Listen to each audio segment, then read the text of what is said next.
నమస్తే, welcome to our channel. ఒక 2 వారాల ముందు అంబటి రాంబాబు గారు తిరుమల దర్శనానికి వెళ్ళి అన్నప్రసాదాలు స్వీకరించిన తరువాత అక్కడ శుచి శుభ్రత గురించి, అక్కడ నాణ్యత గురించి, అక్కడ నిర్వహణ గురించి ఒక వీడియో తీసి సోషల్ మీడియాలో పోస్ట్ చేసుకున్నారు. సో పోస్ట్ చేస్తే అది విపరీతంగా వైరల్ అయింది.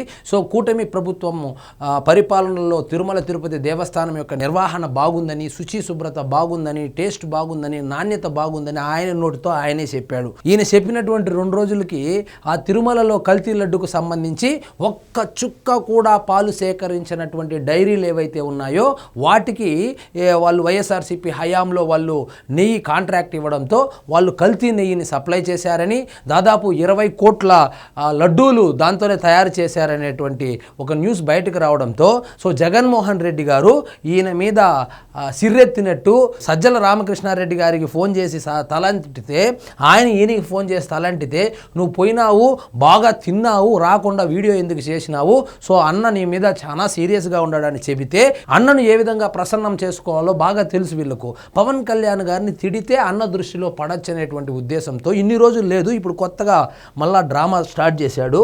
ఏమంటాడో ఒకసారి చూద్దాం రండి. నిన్న ప్రెస్ మీట్ పెట్టాడు. సో ఎప్పుడైతే ఆ వీడియో రిలీజ్ చేశాడో దాని డ్యామేజ్ కంట్రోల్లో భాగంగా అంబటి రాంబాబు నీకు ఒకటి తెలియడం లేదు, నిన్ను ఎప్పుడో పక్కన పెట్టేశారు వైఎస్ఆర్సీపీలో.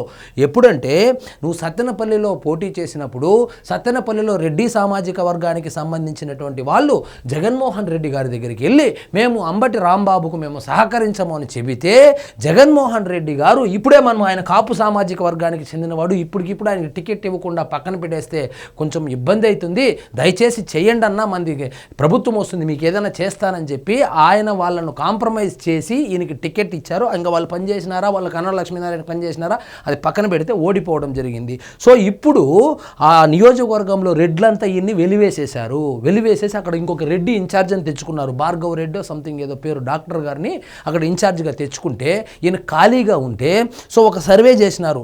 ఆంధ్రప్రదేశ్లో వైఎస్ఆర్సీపీ పార్టీ పెట్టిన తరువాత ఒక్కసారి కూడా గెలవనటువంటి నియోజకవర్గం ఏముంది అంటే జగన్మోహన్ రెడ్డి గారి గాల్లో కూడా గెలవనటువంటి నియోజకవర్గం ఏముంది 2019లో కూడా అని సర్వే చేస్తే అది గుంటూరు వెస్ట్ వచ్చింది.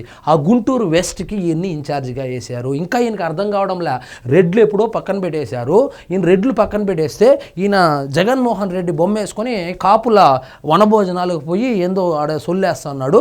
అది వేరే టాపిక్, మళ్ళీ మాట్లాడదాము. సో ఇప్పుడు పవన్ కళ్యాణ్ గారి గురించి ఏదో మాట్లాడుతున్నారు, చూద్దాం రండి.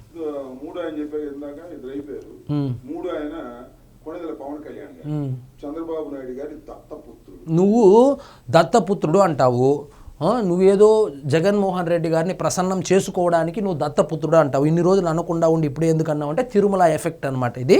సో నువ్వు దత్తపుత్రుడు అంటే నీకు ఒకటికే కదా నోరు ఉండేది, జన సైనికులకు నోరు ఉంటుంది. ఏమొచ్చి అంటారు, సంజన సుకన్య అంటారు, ఏమేం చేస్తారంటారు, మసాజ్ చేస్తావా అంటారు, మళ్ళీ నీ పర్సనల్స్ అన్నీ తీస్తారు. ఎప్పుడు కమ్మ సామాజిక వర్గం గురించి మాట్లాడేటువంటి నువ్వు అల్లుల్ని మాత్రం కమ్మ సామాజిక వర్గాన్ని నుంచి కావాల్సి వచ్చిందా అని కామెంట్ చేస్తారు. అవసరమా నీకు అంబటి రాంబాబు? సో చిత్తూరులో ఒక సామెత ఉంది, మొగిలి పువ్వుతో ఇట్లని మొక్క పొరకతో కొట్టించుకోవడం అంటే ఇదే. నీకేదో జగన్మోహన్ రెడ్డి గారి దగ్గర ఏదో కొంచెము తగ్గింది, లెవెల్ తగ్గిందని మళ్ళా పవన్ కళ్యాణ్ గారిని తిడితే, ఇప్పుడు మీరు ఒకటి గుర్తుపెట్టుకోవాలి, మీ సహచరుడైనటువంటి గుడివాడ అమర్ ఉన్నాడు కదా, గుడివాడ అమర్ ఒక ఇంటర్వ్యూలో చెప్పినాడు పవన్ కళ్యాణ్ని తిట్టడం వల్లనే మేము ఓడిపోయినాము అని చెప్పి. అదేవిధంగా రాజా కూడా ఒక ఇంటర్వ్యూలో చెప్పాడు, రాజా వాళ్ళ తమ్ముడు గణేష్ కూడా చెప్పాడు. ఒకసారి ఇంటే కదా మనం గెలిచేది లేదు సచ్చేది లేదనుకో. దత్తపుత్రుడు అంట పవన్ కళ్యాణ్, దత్తపుత్రుడు అంట.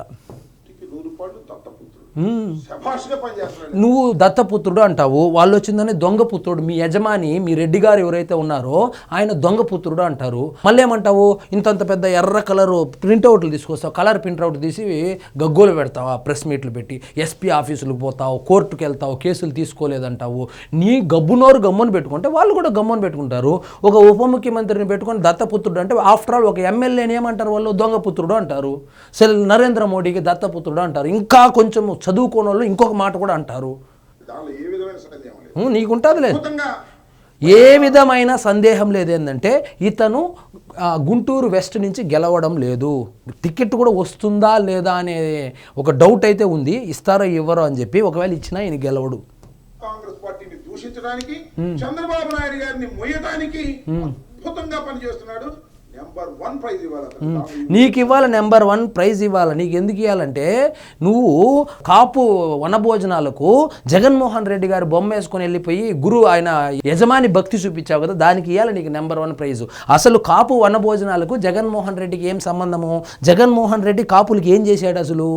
సో ఆయన ఫోటో వేసుకెళ్ళి ఆయన భజన చేశాడు, దానికి ఇవ్వాలి నీకు నెంబర్ 1 ఇవ్వాలి. మనం చూశాం కదా మీరు, శంకర్ గుప్తా ట్రైన్ రాజు వెళ్ళాడు, రాజోలు వెళ్ళాడు.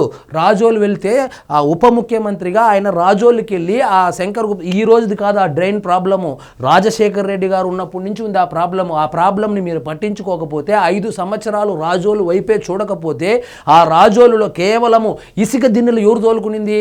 ఇసుక మీరు ఇసుక తోలుకుని దానివల్ల, సముద్రం పక్కన ఉన్నటువంటి ఇసుకను తోలుకుని దానివల్ల ఆ సముద్రం నీళ్ళంతా ఆ కొబ్బరి తోటల్లోకి వస్తూ ఉంది అంబటి రాంబాబు.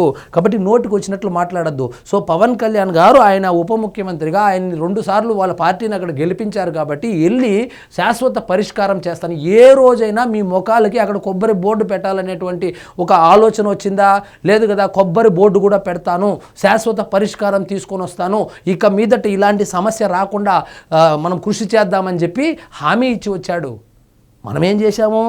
లక్షల ఎకరాల్లో కొబ్బరి తోటలు నాశనం అయిపోయాయి. కొబ్బరి తోటలు నాశనం అయిపోతుంటే మీరేం చేస్తున్నారు? మీ యజమాని ఏం చేస్తున్నాడు? మీ ఓనర్ ఏం చేస్తా ఉన్నాడు? రాజోల్లో ఎలాగో ఓడిపోయినామని చెప్పి వదిలేశాడా? ఓడిపోవడం ఏంది? గెలిచినటువంటి ఎమ్మెల్యేలకు కూడా ఇసుక ఆశ చూపించి ఆయన్ని కూడా లాక్కున్నారు కదా. అప్పుడు ఎంపీగా మీ పార్టీకి సంబంధించినటువంటి వాళ్ళే కదా ఉండింది. మళ్ళీ 5 సంవత్సరాలు 2019 నుంచి 24 వరకు చెట్లు చచ్చిపోతూ ఉంటే జగన్మోహన్ రెడ్డి గారు ఏం చేస్తూ ఉన్నారు? సమాధానం ఉండదు. వాటన్నిటిని పరిశీలించడానికి ఒక ఉప ముఖ్యమంత్రిగా వెళ్ళారు, పరిశీలించారు, పరిశీలించి రైతులతో ఇంటరాక్షన్ పెట్టారు. ఎంత దండాలు పడ్డాడే పాపం, నాకు అర్థం కాదు. నిన్న చూసాము. నిన్న పులివెందలకు వెళ్ళినప్పుడు ఇంక నేను ప్లే చేస్తే అది నా స్థాయి కాదు కాబట్టి నేను ప్లే చేయను. జగన్మోహన్ రెడ్డి గారు ఎంత అనర్గళంగా రైతులతో మాట్లాడారు, ఎంత అనర్గళంగా ఒక గంట సేపు ఒక గరికపాటి గారి లాగా, ఒక చాగంటి కోటేశ్వరరావు గారి లాగా, తెలుగు మీద కమాండ్ ఉన్నట్లు ఒక ఎస్పి బాలసుబ్రహ్మణ్యం లాగా ఎంత అనర్గళంగా ఒక గంట సేపు మాట్లాడాడో ఇక్కడ వేస్తే ఉండే పరువు పోతుంది.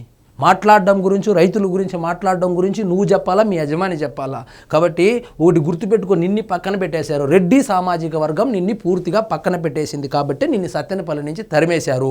సరే వచ్చావు గుంటూరు వెస్ట్లో కాపు సామాజిక వర్గానికి ఒక 16% 17% ఓట్లు ఉన్నాయని చెప్పి అక్కడ నీకు ఇన్ఛార్జిగా ఇచ్చిండవచ్చు.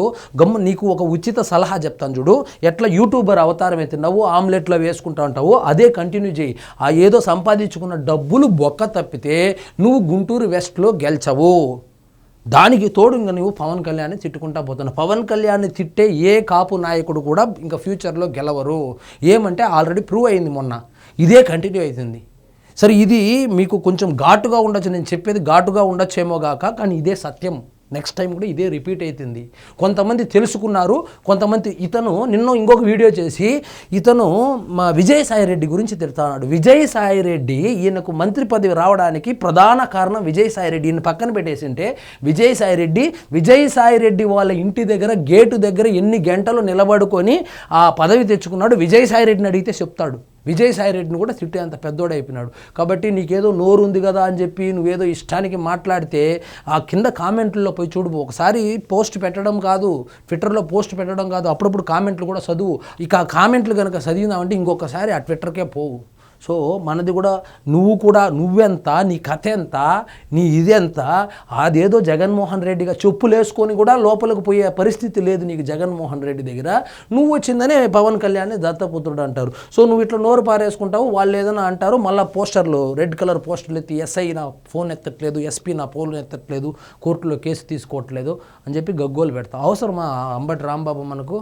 కాబట్టి నువ్వు నేర్చుకోవాల్సింది ఏంటంటే నువ్వెంత, నీ స్థాయి ఎంత, నువ్వు ఎవరెవరిని విమర్శించవచ్చు, ఎవరిని విమర్శించకూడదు, అది నేర్చుకుంటే జీవితంలో బాగుపడతావు. లేకపోతే అసలు ఈసారి టికెట్ రాదులే, ఇంకెందుకు డిస్కషన్, ఎందుకు టికెట్ కూడా రాదంటలే. సో ఇదండి ఈరోజు మన టాపిక్. మీకు ఈ వీడియో నచ్చినట్లయితే లైక్ చేయండి, షేర్ చేయండి, ఛానల్ మాత్రం సబ్స్క్రైబ్ చేసుకోవడం మర్చిపోద్దు.